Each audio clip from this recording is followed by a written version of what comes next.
Ndugu zangu, ni poleni na ongereni kwa wale wote ambao wamefanikisha kuamka. Leo ndo tunakwenda kwenye tukio letu ambalo limetuleta hapa Ngorongoro.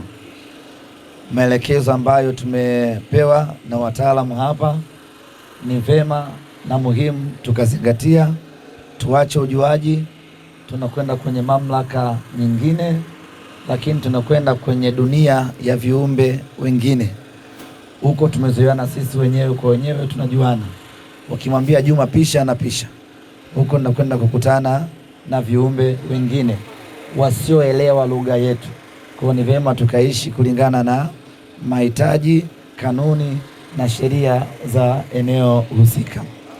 Tunataka shughuli yetu tuifanye kwa haraka, tuimalize kwa haraka, tuweze kurejea huko mjini, watu endelee na taratibu nyingine, kwa sababu hakuna aliyekula hapa na kule chini hakuna chakula. Kwa hiyo tukikaa chini muda mrefu, maana yake watu wote hapa tutaumwa njaa, na tukisikia njaa tutakuwa hatuelewani. Kwa hiyo tujitahidi mambo yetu yaende haraka haraka, tufanye uzinduzi wa wiki ya Simba kwa haraka, tuzindue jezi kwa haraka, na baada hapo turejee juu kwa ajili ya taratibu nyingine.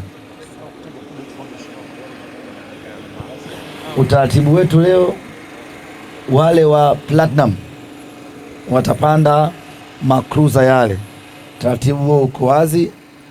Kwa hiyo baada ya watu wa Arusha kufika ambao wamefuatwa hivi sasa, watu wa Platinum tutaondoka hapa, kila mmoja na beji yake. Kama kuna mtu wa Platinum alilipa Platinum na kupewa beji, basi aje sasa hivi tumalizane naye, lakini naamini kila mtu wa Platinum ana beji yake ya kumruhusu kwenda kupanda yale mabasi. Kwa hiyo watu wa Platinum tutaondoka hapa wote kwa pamoja. Chiko anaondoka wote kwa pamoja au saba? Tutakaa pale pembeni, alafu tutakwenda kwenye makruza yetu. Watu wa Arusha Thabit, watu 7 viongozi na wenyewe wasogee pale kwa ajili ya kupanda makruza.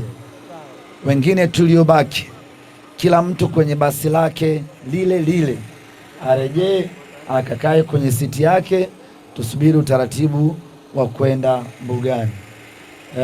Sehemu ya mwisho ya kupiga kelele itakuwa ni pale getini. Pale tutacheza ngoma, tutapiga kelele. Baada hapo tukishavuka lile geti hakutakuwa na kelele tena.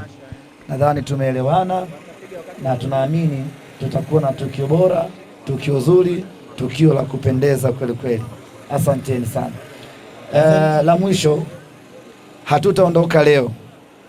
Baada ya kutoka chini tutakuja mjini hapa kupumzika. Tutaondoka kesho asubuhi.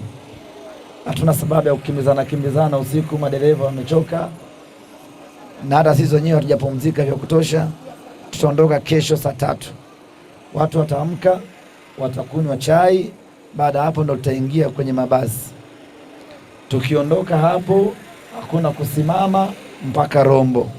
Kutoka Rombo Dar es Salaam, vituo vitakuwa